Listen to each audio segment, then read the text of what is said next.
स्वयंघोषित captain Ashok Kharat captain होण्याआधी त्याच्या जन्मगावात त्याची ओळख हाँगकाँग म्हणून होती. अशोक खरातच्या शाळेतल्या काही वर्गमित्रांनी हा उलगडा केला. खरात शाळेतही शिक्षकांना दम द्यायचा, तब्येत जाड असल्यानं दादागिरी करायचा. एवढंच नव्हे तर शिक्षकांच्या अंगावर देखील धावून जायचा असं त्याच्या वर्गमित्रांनी सांगितलंय.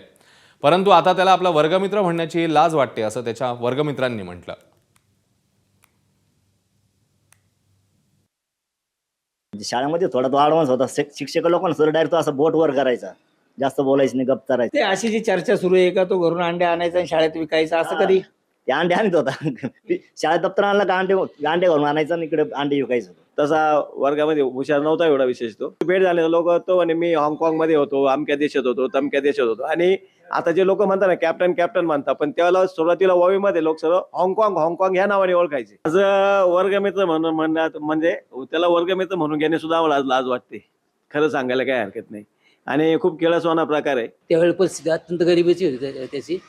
राहणीमान साधं सिंपल, कपडे जुने पाने एकदम, बाकी काही जास्त काही नाही. मंदिरात नेहमी भेट व्हायची, ईशानेश्वर मंदिरात. तुम्ही जायचे तिथं मंदिरात भेट व्हायची, काय कधी असं काही होईल असं वाटलं होतं का? नाही, असं स्वप्नात तर कल्पना नव्हती.